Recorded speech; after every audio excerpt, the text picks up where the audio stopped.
right, let's go to 1 Samuel 31. It's a very short chapter, and it concludes 1 Samuel. But as we've been mentioning, that's not necessarily a modern thing. But the book itself was originally, one book, 1st and 2nd Samuel. And I know it's been a long time. In fact, I looked this morning. We started this back in February.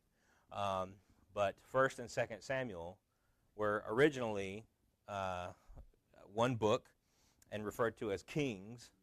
And what we know as Kings was, I think, it was 2nd or 3rd or 3rd and 4th Kings. And so it's just it was all together, and it is one continuous story. This is actually where I am in just my daily reading. I'm in 2nd Kings right now, and so you'll see how it just kind of flows through and is one continuous story.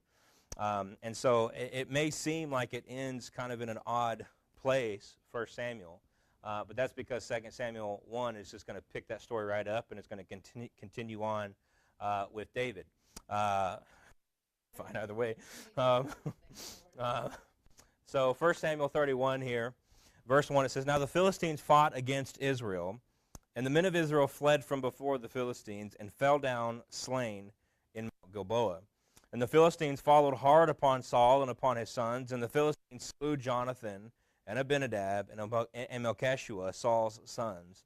And the battle went sore against Saul, and the archers hit him, and he was sore wounded of the archers. And then said Saul unto his armor-bearer, Draw thy sword, and thrust me through therewith, lest these uncircumcised come and thrust me through, and abuse me. But his armor-bearer would not, for he was sore afraid. And therefore Saul took a sword and fell upon it. And when his armor-bearer saw that Saul was dead, he fell likewise upon his sword, and died with him. And so Saul died, and his 3 sons, and his armor-bearer, and all his men that same day together. And when the men of Israel that were on the other side of the valley, and they that were on the other side Jordan, saw that the men of Israel fled, and that Saul and his sons were dead, they forsook the cities and fled, and the Philistines came and dwelt in them. And it came to pass on the morrow, when the Philistines came to strip the slain, that they found Saul and his 3 sons fallen in Mount Gilboa, and they cut off his head, and stripped off his armor, and sent into the land of the Philistines round about to publish it in the house of their idols and among the people. And they put his armor in the house of Ashtaroth, and they fastened his body to the wall of Bethshan. And when the inhabitants of Jabesh-Gilead heard of that which the Philistines had done to Saul, all the valiant men arose, and they went all night, and they took the body of Saul and the bodies of his sons from the wall of Bethshan, and they came to Jabesh, and they burnt them there, and they took their bones and buried them under a tree at Jabesh, and fasted 7 days. Well, obviously it's a gloomy end, but really such is fitting with the life of Saul. And so for the past several chapters now, really since chapter 27, the text has been going back and forth. We've seen a little bit of David's story, a little bit of Saul's story, but it's all been building to this particular battle. Beginning in chapter 28 is when the battle began, and the question was, what is David going to do? And then we go to Saul, and he goes down to the witch woman, and it goes back to David, and we see him being spared. So it's just been going back and forth. And so now we finally see the battle, but also we see the culmination of Saul's life here in chapter 31. And so Saul, Israel, his sons, they all meet a very grisly end. And like I said, this is a very, it's kind of a fitting, maybe it's not the best word for it, but a kind of a fitting end for Saul and his rejection of God. Now, as far as the battle itself, like I said, this is a very short chapter. We don't get just a ton of information here. And so we don't get any look at how things were going. All we know is that the battle took place, and it says that the Israelites fell down slain in Mount Gilboa. So we don't know exactly how things went. All we know is it didn't go well for Israel. Things were going poorly. We don't know the number of the slain. We don't know how many Israelites died. We don't know exactly how it took place, just that they were slain. And that's probably appropriate. That's all we need to know. And so we don't know, like I said, we don't know the exact number, but we do see in verse 2 some of those who were slain. And this is the significant thing. And so here in verse 2, we see first of all that there were 3 of Saul's sons. These are not all of his sons, but 3 of Saul's sons were killed, that being Jonathan, Abinadab, and Melchishua. And so here, and sadly so, we have the end not just of Saul, but the end of Jonathan. And so Jonathan, and I've mentioned this, and I won't spend a whole lot of time because we've talked about him already, but But Jonathan is such a fascinating character to me in the Bible, someone who had everything promised to him as far as the society is concerned. And yet he was able to forsake all of that and humbly follow not only David, but more importantly, follow the leading of God. Because as we said, just from a societal standpoint, he should have been the next king. And for everything we know about Jonathan, he probably would have been a great king. But nevertheless, he knows that God had called David to be the king. And as far as we know, as far as everything that Scripture shows to us, he never once bucked against that thought. He never once thought, well, it should be me. He never had this prideful intonation towards him. He humbly gave David his royal clothes. He makes pacts with David. He makes covenants with David. And so he was David's faithful friend to the very end. And so Jonathan here, what makes it so interesting to me that he's here is because his loyalty to David often pitted him against his father. And we've seen several stories here where it was kind of David and Jonathan against Saul. And that had to have hurt Jonathan. I mean, I'll just use the word, as crazy as Saul was, I mean, he was still Jonathan's father. Jonathan still would have had a natural, not only honor, but a natural love for Saul. And so I'm sure it didn't make Jonathan thrilled to have to not only see his father just delve into madness, but to see that the right thing for him to do against his father. I'm sure that didn't make him happy to do that. And so his loyalty to David often pitted him against his father, but his duty and his loyalty to Israel has him die alongside his father. And so, again, he has the right priorities. And so nothing about what he's doing here was against David. Nothing that he's doing here was to harm any of the covenants or things that he had made. He loved David. He loved his father. He loved his country. He loved Israel. He loved the people of God. And so, yes, he was able to withstand against Saul so often with David. But now what he needed to do was stand with Saul against the Philistines. And he was able to do both. And so, yeah, he was such a fascinating man. There's all these characters in the Scriptures. Jonathan is one of those that I would love to just have more stories. I'd love to have more information about. But nevertheless, I do believe one of these days in eternity we'll find that out. But nevertheless here, Jonathan, Abinadab, Melchishua, Saul's sons, were killed. And then in verse 3, we see that it wasn't just his sons. In verse 3, we see that Saul himself takes a mortal wound. It says the battle went sore against Saul, and the archers hit him, and he was sore wounded of the archers. So again, we don't know where he was hit, but obviously in this particular day and time, they don't have the means of the medical faculties and things like this to help somebody with even what might have been not even necessarily a mortal wound, but just a bad wound. In this day and time, a bad wound probably was a mortal wound. And so, Saul knows one of two things. He knows either this wound is going to kill me, or this wound is going to slow me down enough that the Philistines are going to come get me and kill me. And as far as Saul was concerned, he knew which one he preferred. And so there's a lot of things going through the mind of Saul right now. He's the king, and so there's a lot of honor and things involved in how he's fighting and how he dies. But also probably, and we don't know this for certain, but probably the life and story of Samson might have been running through his mind. He knows the kinds of things that the Philistines might do to a leader of Israel if they are to find him and get their hands on him. And so obviously he doesn't want that. And to be fair, nobody would. Nobody would want that. And so Saul, again, he knows his death is coming. He knows it's coming one way or another. And he likely does not want to end up a prisoner of the Philistines, tortured or whatever. And the text even says, he tells his armor bearer, go thrust me through, lest these uncircumcised come and thrust me through and abuse me. Right? And so he's worried about what the Philistines are going to do should they come and find him. And we'll see later on that worry was well-founded. But nevertheless, he doesn't want to end up a prisoner of the Philistines, and so he tries to get his armor bearer just to finish him off. And there's I don't want to take the time to get into these debates. There's all kinds of debates that rages about whether or not that was the right decision to make. Because in essence, this is a suicide. I mean, this is what takes place. Even if he would have had his armor bearer do it and his armor bearer had done it, that would still be suicide. I mean, today we refer to as if somebody just has a death wish and they'll attack the police officers with the intention of getting, that's still a suicide. Even if they're not the ones physically doing it to themselves, they still made the decision to kill themselves. I really like what Chuck Swindoll said here, is that, isn't it interesting? He's very concerned about his image with the enemy, but shows little concern for his relationship with God, whom he is about to meet. A bit of an eye-opening statement when I read that. And so here, Saul, again, a fitting end. He started so well, and we've talked about this. Saul started so well. Things he did, which will come into play a little bit. One of the first things he did was to lead Israel in deliverance of those of Jabesh Gilead, something that is pertinent for the end of this chapter. And he started well, and he started with honor. And you can go back and you can read the very beginning of his reign, and then just because of his rejection of God and his disobedience to God, particularly with the Amalekites, just that one moment of disobedience starts just driving Saul down headfirst into absolute madness. And of course, we understand the spirit, this evil spirit, and all things going on with that.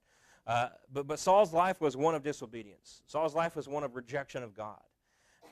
And the end of his life bears out that thought.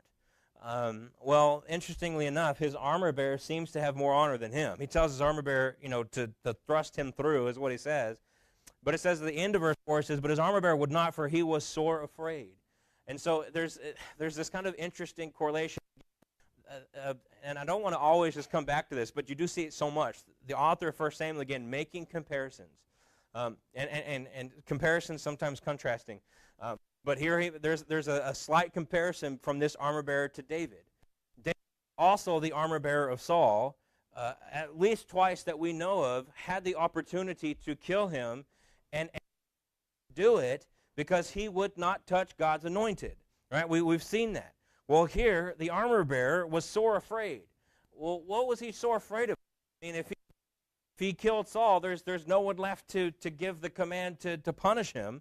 What he was so afraid about was likely in line with David. No, you are the king. I'm not going to kill the king. And so there's a little bit of a comparison here between this particular armor bearer and the former armor bearer of Saul, that being David. But nevertheless, whatever the reasons, he wouldn't do it.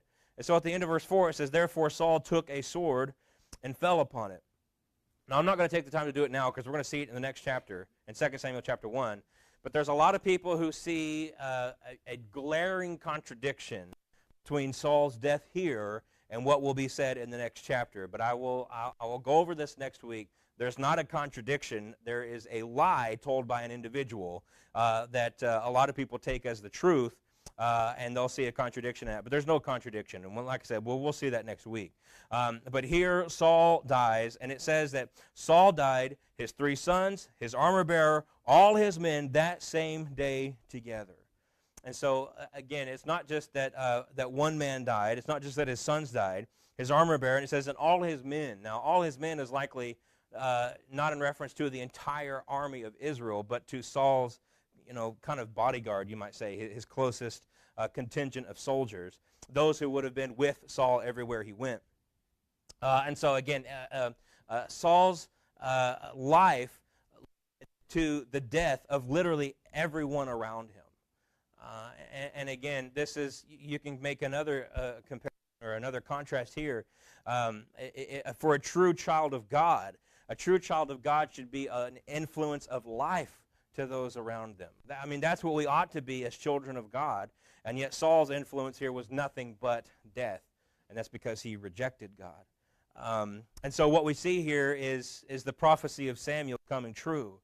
And so again, as Saul goes down to the witch and she brings forth Samuel with all the questions involved with that, what Samuel tells him is, tomorrow shalt thou and thy sons be with me.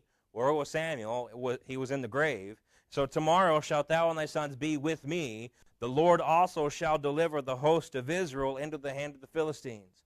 And so everything that Samuel told Saul came to pass exactly as he said it would. And so even beyond the grave, Samuel proves to be an accurate prophet of God. Another interesting thing. But here, let me give you another comparison because I found this interesting. Kind of the bookends of 1 Samuel are Eli at the beginning and Saul at the end. And between these two men, there are some interesting similarities. And so Eli served as high priest for 40 years. Saul served as king for 40 years. Both men and their sons died as a result of a battle with the Philistines. Hophni and Phinehas died directly in battle. Eli died because he heard about the Philistines stealing the Ark of the Covenant. And so, there was a direct result of the battle with the Philistines. Saul and his sons die in battle with the Philistines. Back in chapter 4, Eli died when he fell from a chair. Saul died when he fell upon his own sword. And so there's interesting language, there's interesting similarities here. I like what Constable said. He said both men disappointments to God and his people. And so both men were the leaders of Israel at the time that they were, doing what they were doing. And both men failed to follow God. Both men were overall a disobedient man, and both had just tragic ends. And both men's deaths were prophesied in a sort. And so here we have an interesting comparison, and like I said, kind of the bookend of 1 Samuel, that being Eli and Saul. Now, ultimately, and this is really the saddest thing about Saul's life, back when, right before Saul was actually anointed to be king, when he first meets Samuel, Samuel is told this about Saul, that Saul should have been the man who would save my people out of the hand of the Philistines. That's what was said about Saul before he became king. But Saul was disobedient. Saul had an extreme lack of faith in God, and because of this, Israel is now on the run. And we see there in verse number 7 that when the other Israelites who weren't involved in the battle directly, when they see what was happening, it says that they forsook the cities and fled, and the Philistines came in and dwelt in them. And so because of Saul's disobedience, because of his poor leadership, because of his lack of faith in God, not only did he not deliver the people out of the hand of the Philistines, but now the Philistines have their biggest, I guess you could say, power over the Israelites since Saul became king. And so it was just utter failure. And there is a single word that kind of encapsulates Saul. I think it's that word. I think it's failure. He failed to be obedient to God when God sent him to destroy the Amalekites. He failed to continue to walk in faith with God, even though he had every advantage he could ever need. He failed to deliver the people from the Philistines. He just failed as the king. He failed to do what he should have done. And ultimately, he and his family and Israel paid the price because of it. Now, what we see here is two things. Number one, well in line with the norms of the day. But number two, quite graphic. But this is how things were done. This wasn't a completely unusual thing to happen. And so verse 8, we see the next day the Philistines are going out the dead, stripping their bodies, finding whatever they could find, anything that they might be able to keep.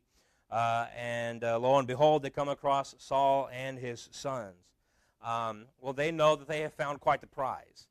The body of the king of your the king of your enemy would be quite the prize to have.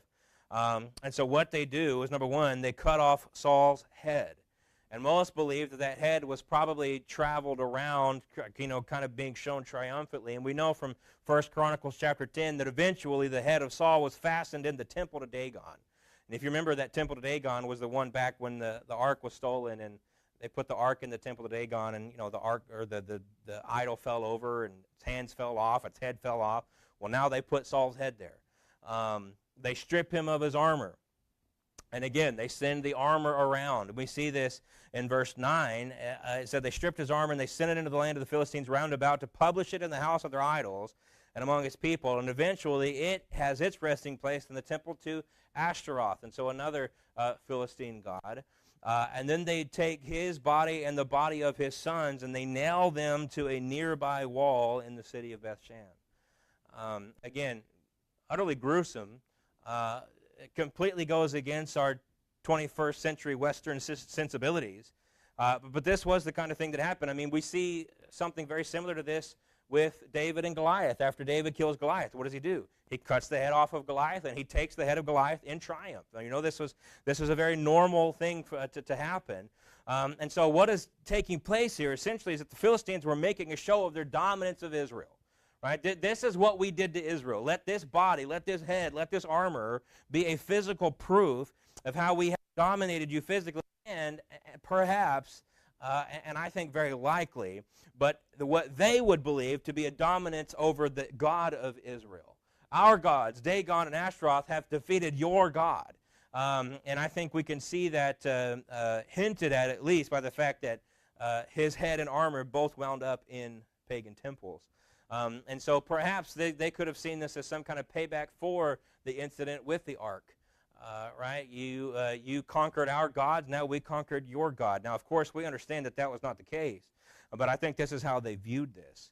And then we see at the end of the chapter, and this is what I was referencing earlier, it says, "And when the inhabitants of Jabesh-Gilead heard of that which the Philistines had done to Saul, all the valiant men arose, and they went all night, and they took the body of Saul and the bodies of his sons from the wall of Bethshan. And they came to Jabesh and burnt them there, and then they took their bones and buried them under a tree at Jabesh and fasted 7 days."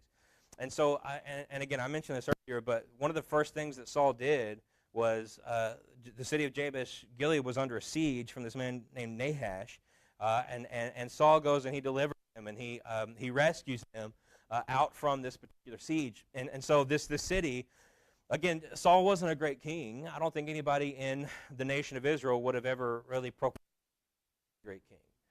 But they didn't forget that. They didn't forget that kindness. They didn't forget that act of triumph that Saul had given to them so many years ago.